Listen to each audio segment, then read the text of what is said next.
Tous les pays du monde aujourd'hui sont sujets à des variations, des accidents climatiques. L'Europe de l'Ouest fait partie, de façon très claire, des pays qui sont le moins touchés par ces accidents répétés. Deuxième atout que la France peut afficher, aujourd'hui on peut considérer que, quelles que soient les productions, à quelques écarts près, les exploitations moyennes sont de l'ordre de 80 à 120 hectares en moyenne. C'est très petit. Pourquoi ça marche quand même? C'est parce que les productions par hectare sont significatives. C'est un atout qu'il faut conserver, donc produire plus et produire mieux.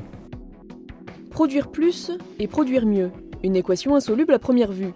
Comment améliorer les rendements si l'on n'augmente pas en amont l'apport d'engrais et de produits phytosanitaires?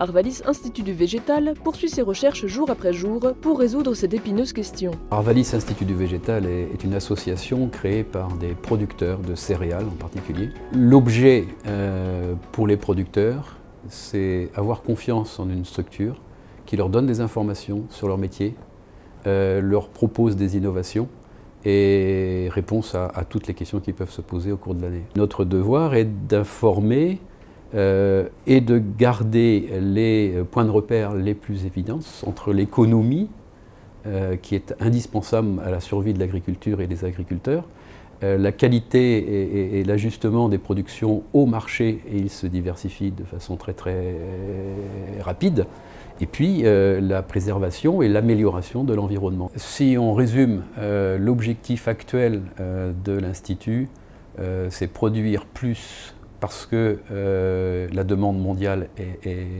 très présente, et produire mieux, c'est-à-dire produire de la qualité, mais aussi de veiller à la qualité de l'environnement, et quand on parle d'environnement, c'est la qualité des eaux, et la qualité de l'air, et la qualité des sols. En effet, la réglementation dans le domaine du respect de l'environnement évolue.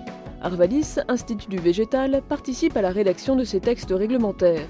Pour la directive nitrate, une directive européenne datée du 12 décembre 1991, Arvalis a pu valoriser son savoir-faire. Vous savez que depuis déjà quelques années, les cultures intermédiaires pièges à nitrate sont obligatoires dans les zones vulnérables. Elles seront obligatoires sur l'ensemble du territoire à l'échelle de 2012. Ces cultures intermédiaires pièges à nitrate, nous y avons travaillé dans les années 85 pour pouvoir les mettre en place. Et il en va de même des bandes enherbées qui ont été mises en place par la réglementation à échelle de 450 000 km de bandes enherbées en 6 mètres, le long des cours d'eau français. Eh bien ces bandes enherbées, nous y avons travaillé dans les années 85 également. S'adapter au changement climatique, aux nouvelles réglementations, à la variabilité des marchés, Arvalis accompagne dans tous ces domaines les agriculteurs dans leur perpétuelle évolution. Les agriculteurs n'ont jamais mis des produits phytosanitaires pour le plaisir. C'est qu'il y avait une question d'une maladie, d'une rouille brune, d'une rouille jaune, d'une septoriose, et elles sont nombreuses ces maladies. Si on peut d'abord ne traiter que lorsqu'il y en a besoin en faisant de l'anticipation sur le développement des épidémies, ça permet de ne pas avoir trop de vaccins en stock dans les fermes. S'il y a des variétés qui sont plus résistantes à ces maladies-là, il faut les encourager. En sélectionnant les variétés les plus résistantes aux maladies, on peut réduire l'usage des produits phytosanitaires. Produire plus et produire mieux grâce aux biotechnologies. On ne parle pas ici d'OGM, mais de sélection génétique. On sélectionne les gènes les plus performants et les plus résistants chez certaines variétés pour les croiser avec d'autres. Le conseil d'administration d'Arvalis a pris une décision en 2001 de s'engager dans la mobilisation des biotechnologies pour accélérer le progrès génétique.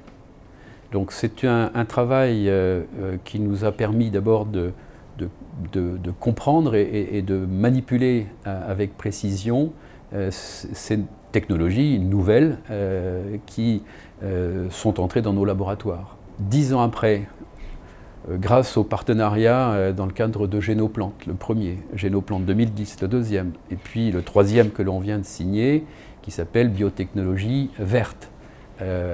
Aux côtés de l'INRA, aux côtés des sélectionneurs français et internationaux, aux côtés d'un certain nombre de partenaires comme ceux-là, nous avons déposé un certain nombre de dossiers dans le cadre du Grand Emprunt. Et nous avons le plaisir d'avoir été retenus dans 2 dossiers extrêmement importants pour nous. L'un concerne le maïs, avec un doux nom de Amazing, et puis un autre sur le blé tendre qui s'appelle Breed Wheat.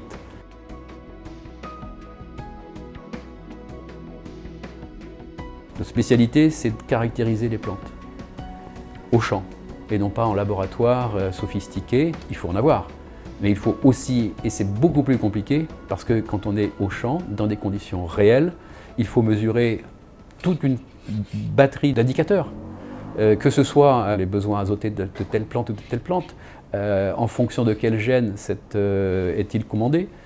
Pourra-t-on avoir un marqueur qui nous permettra de le reprendre pour une sélection variétale à venir? C'est l'enjeu de ces deux grands projets que nous allons instrumenter sur quelques sites privilégiés. Ces 2 nouveaux outils vont permettre d'identifier chez les plantes performantes les gènes responsables de ces hautes capacités, pour produire plus et mieux.